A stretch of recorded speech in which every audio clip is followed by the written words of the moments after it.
Assalamualaikum warahmatullahi wabarakatuh. Halo Sobat MPI, saya Sekar Amelia Putri dengan NIM 2141104010052.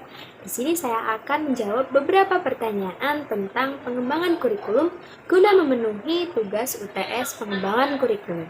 Nah, sebelum saya menjawab beberapa pertanyaan ini, di sini saya akan menjelaskan sedikit mengenai pengembangan kurikulum. Apa sih pengembangan kurikulum? Pengembangan kurikulum merupakan sebuah siklus mulai dari perencanaan yang menghasilkan sebuah dokumen kurikulum yang kemudian dilaksanakan melalui kegiatan belajar mengajar dan diakhiri dengan evaluasi yang menghasilkan rekomendasi baik itu nantinya untuk dilanjutkan, diperbaiki maupun diganti. Nah, sekarang kita memasuki pertanyaan yang pertama. Apa sih urgensi atau pentingnya memahami pengembangan kurikulum bagi mahasiswa MPI dan administrasi sekolah? Nah, bagi mahasiswa MPI sendiri yang kemudian harinya diharapkan mampu menjadi seorang leader, terutama di lembaga pendidikan, tentunya dianjurkan untuk memahami konsep dari pengembangan kurikulum itu sendiri. Kenapa demikian? Karena seorang leader diharapkan kedepannya mampu memahami situasi dan kondisi serta kebutuhan masyarakat sehingga mampu menghasilkan atau menetapkan sebuah kurikulum yang sesuai dengan harapan, kebutuhan masyarakat serta perkembangan zaman yang ada. Kemudian bagi administrasi sekolah sendiri, pentingnya memahami pengembangan kurikulum, yakni administrasi sekolah diharapkan mampu menyiapkan situasi sekolah serta membuat dan menentukan serta melaksanakan kegiatan-kegiatan yang mampu mewadahi serta mengembangkan kompetensi dari peserta didik maupun sumber daya manusia yang ada dengan maksimal sehingga mampu mencetak lulusan-lulusan yang diharapkan dan dibutuhkan masyarakat. Memasuki pertanyaan yang kedua, yakni jelaskan bagaimana hubungan antara komponen dan landasan kurikulum. Komponen pengembangan kurikulum sendiri dibagi menjadi 4. Yang pertama, komponen tujuan, yakni hasil yang diharapkan. Komponen yang kedua, yakni komponen isi atau materi, yaitu bahan ajar yang digunakan sebagai dasar pembelajaran oleh guru dalam melakukan kegiatan belajar mengajar. Kemudian komponen yang ketiga, komponen proses, yakni bagaimana seorang guru mampu menciptakan situasi pembelajaran yang efektif. Kemudian komponen yang terakhir, yakni komponen evaluasi, adalah penilaian sejauh mana tujuan pendidikan dapat tercapai melalui kurikulum yang bersangkutan. Nah, untuk landasan pengembangan kurikulum sendiri itu ada 4. Yang pertama, landasan filosofis.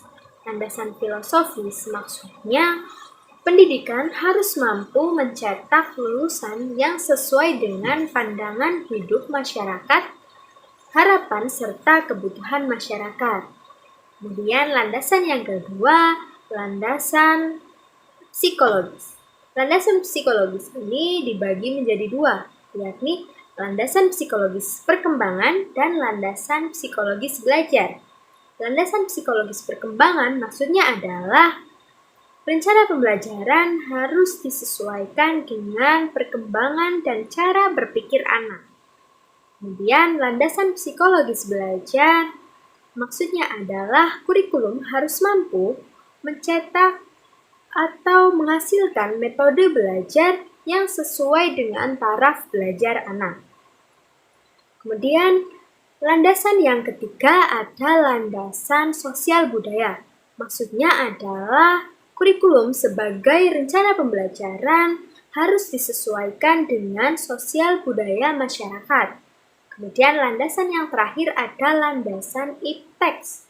Maksudnya adalah materi atau isi dari pembelajaran harus disesuaikan dengan perkembangan ilmu pengetahuan dan teknologi yang ada. Nah, Untuk hubungan dari komponen dan landasan pengembangan kurikulum itu sendiri, tentunya keduanya saling berkaitan ya, saling berhubungan ya, Sobat MPI. Karena apa? Karena komponen itu sebagai elemen atau bagian dari kurikulum dan landasan adalah fondasi atau dasar dari kurikulum itu sendiri, di mana komponen tidak akan tersusun tanpa adanya landasan. Ibarat nih sebagai sebuah bangunan rumah, dan komponen itu sebagai ibarat bagian dari rumah itu sendiri seperti atap, tembok, dan lain-lain, tentunya tidak akan menjadi sebuah rumah tanpa adanya landasan atau pondasi rumah itu sendiri. Seperti itu. Jadi, untuk pengembangan kurikulum sendiri itu sama, di mana komponen dari pengembangan kurikulum tidak akan tersusun menjadi sebuah kurikulum tanpa diawali dengan adanya landasan dari pengembangan kurikulum itu sendiri. Jadi dapat disimpulkan bahwasanya pengembangan kurikulum merupakan proses penyusunan dari keempat komponen, yakni komponen tujuan, komponen isi, komponen proses, dan komponen evaluasi, dengan didasari oleh asas-asas pengembangannya sebagai pondasi. Nah, untuk komponen tujuan sendiri itu dilandaskan pada landasan filosofis, ipteks, dan sosial budaya. Kemudian untuk komponen isi atau materi dilandaskan pada landasan ipteks dan sosial budaya.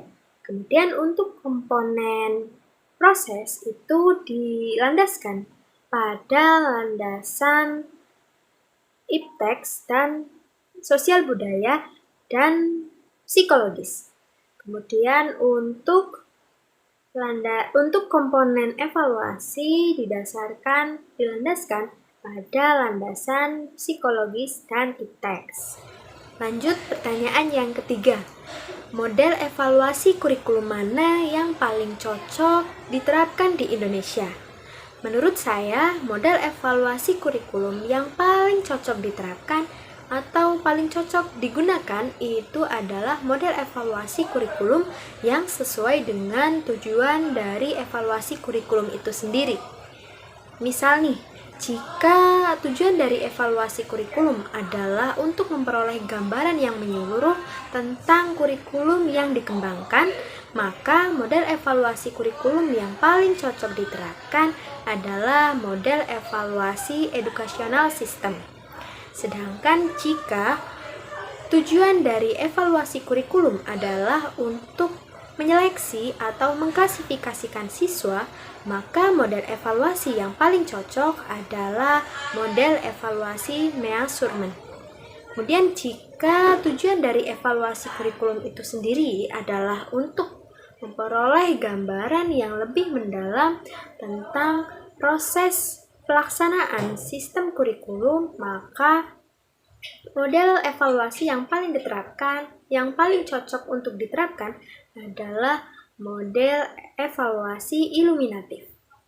Jadi, untuk model evaluasi kurikulum yang paling cocok diterapkan adalah model evaluasi yang sesuai dengan tujuan dari evaluasi kurikulum itu sendiri. Karena faktor yang menentukan keberhasilan dari evaluasi kurikulum adalah salah satunya yakni tujuan dari evaluasi kurikulum itu sendiri. Adapun jika saya menjadi Menteri Pendidikan, langkah yang akan saya ambil agar model evaluasi kurikulum itu bisa berjalan dengan baik, yakni yang pertama adalah menentukan dan memperhatikan tujuan dari evaluasi kurikulum itu sendiri. Kemudian langkah yang kedua, menentukan standar dari pelaksanaan evaluasi kurikulum. Dan yang ketiga, yakni melakukan pembinaan terhadap guru. Guru harus dibina tentang bagaimana cara melakukan evaluasi kurikulum dan model seperti apa yang paling cocok untuk digunakan yang sesuai dengan tujuan dari evaluasi kurikulum itu sendiri.